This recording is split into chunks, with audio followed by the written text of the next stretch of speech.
Subscribe to our YouTube channel and press the bell icon to get the latest updates.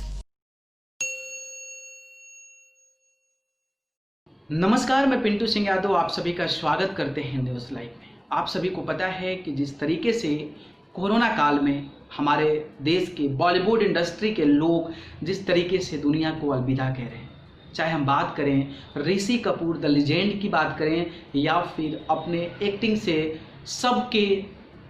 सबके पास अपने पहचान बनाने वाले एक्टर इरफान खान की बात करें या फिर साजिद वाजिद की जोड़ी में वाजिद खान की बात करें, जो कि सलमान खान के म्यूज़िक डायरेक्टर और उन्होंने अच्छे गाने दिए थे। इस प्रकार से दुनिया को अलविदा कह जाना कहीं ना कहीं ये संकेत देता है कि हमारे इंडस्ट्री के लिए, यानी कि बॉलीवुड इंडस्ट्री के लिए जो 2020 का समय है, काफ़ी काले रूप में संपन्न हो रहा है और ऐसे स्थिति में ख़त्म हो रहा है। लेकिन कहीं ना कहीं जो एक खबर आई, यानी कि कल 14 जून को, वो और ज़्यादा बॉलीवुड इंडस्ट्री को झकझोर दिया और पूरे देश को झकझोर दिया, क्योंकि एक ऐसी घटना थी जिसमें कि एक 34 साल का उभरता सितारा 34 साल की उम्र में पूरी दुनिया में, पूरे वर्ल्ड में, पूरे बॉलीवुड इंडस्ट्री में अपना नाम बना रखा था। हर कोई उनके नाम को पहचानता था, उनकी फिल्मों को देखा था और वो इस दुनिया को अलविदा कह गए।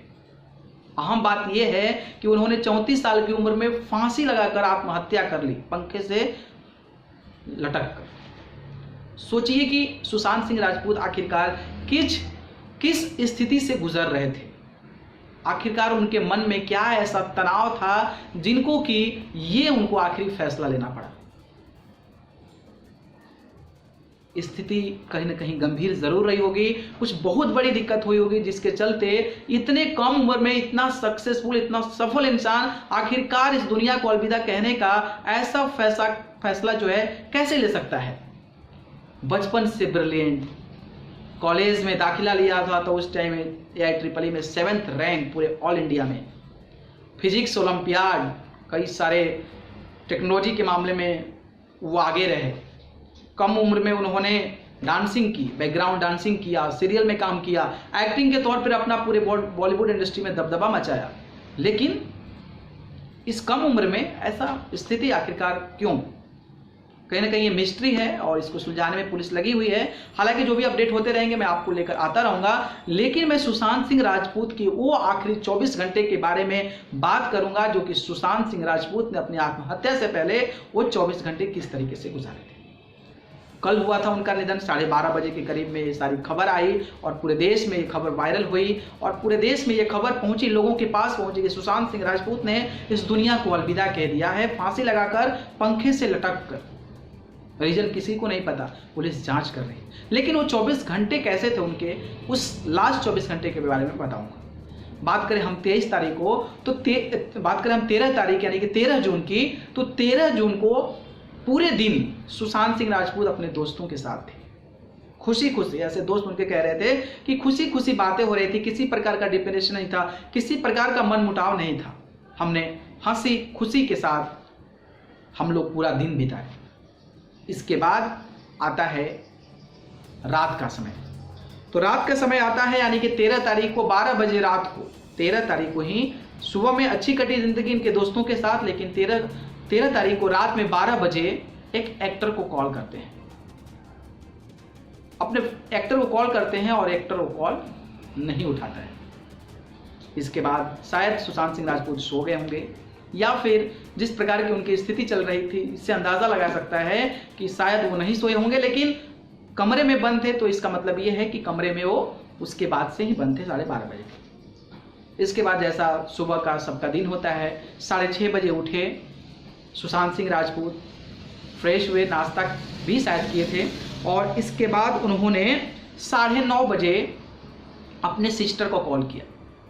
9:30 बजे अपने सिस्टर से उन्होंने बात की। सुबह में 6:30 बजे उठे थे, इसके बाद 9:30 बजे अपने सिस्टर को कॉल किया था। इसके बाद अपने फ्रेंड्स को यानी कि दोस्तों को कॉल किया था और शायद उनसे बातचीत की थी। इसके बाद 10:30 बजे वो 14 जून को 10:30 बजे मॉर्निंग में वो बाहर निकले और जूस लेने के बाद फिर अपने कमरे के अंदर चले गए। कमरे के अंदर चले जाने के बाद लंच का टाइम होता है 11-12 बजे के करीब में, जब उनका नौकर उनके घर में जाता है और दरवाज़ा खटखटाता है तो सुशांत सिंह राजपूत काफ़ी देर तक, काफ़ी समय हो जाता है उस नौकर को दरवाज़ा खटखटाते, लेकिन कहीं भी सुनने की आवाज़ भी नहीं आती है। और सुशांत सिंह राजपूत शायद उस दौर में, उस समय में, उस टाइम में इस दुनिया को अलविदा कह गए होंगे, ऐसा माना जा रहा है। और जब नौकर ने कई बार दरवाज़ा खटखटाया और उधर से कोई रिस्पॉन्ड नहीं आया, इसके बाद उनके सिस्टर को ये चीज़ बताई गई और उनके सिस्टर ने जब कॉल किया सुशांत सिंह राजपूत को, फिर भी उन्होंने कॉल नहीं उठाया और स्थिति गंभीर बनती गई। इसके बाद उनकी सिस्टर, फ्रेंड्स और नौकर सारे लोग वहाँ पर इकट्ठा हो गए।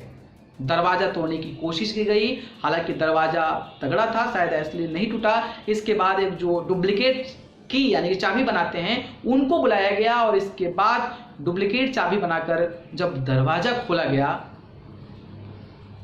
तो सब कोई देखकर एक सन रह गया, सब कोई अवाक हो गया।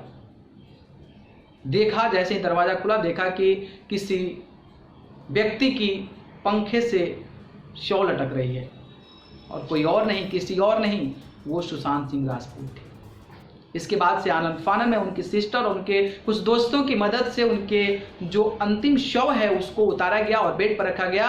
इसके बाद नौकर के द्वारा पुलिस को फ़ोन किया गया, इसके बाद डॉक्टर को फ़ोन किया गया और वहाँ पर जल्दी से जल्दी पुलिस भी पहुँची, डॉक्टर भी पहुँची, लेकिन सुशांत सिंह राजपूत इस दुनिया को अलविदा कह गए थे। अब पुलिस इसकी जाँच कर रही है। पोस्टमार्टम हो चुका है। पोस्टमार्टम में ये पता चला है कि उनको घुटन से मौत हुई है और ऑब्वियसली होगी क्योंकि फांसी लगाया तो घुटन ही होगी। बाकी जो है जानकारी क्राइम ब्रांच जांच कर रही है। देखते हैं कि स्थिति क्या है और इनका जो रिपोर्ट है आखिरकार किस वजह से उन्होंने ये फैसला लिया था, ये देखना काफ़ी हैरान भरा होगा कि आखिरकार इस स्थिति में उन्होंने कैसे इतना बड़ा फैसला ले लिया। बाकी अपडेट के लिए इस चैनल से जुड़े रहें, न्यूज़ लाइव को सब्सक्राइब कर लीजिए। और न्यूज़ लाइव जो है सुशांत सिंह राजपूत को श्रद्धांजलि अर्पित करता है और भगवान से प्रार्थना करता है कि उनके परिजनों को एक सहन शक्ति दे। नमस्कार। Subscribe to our YouTube channel and press the bell icon to get the latest updates.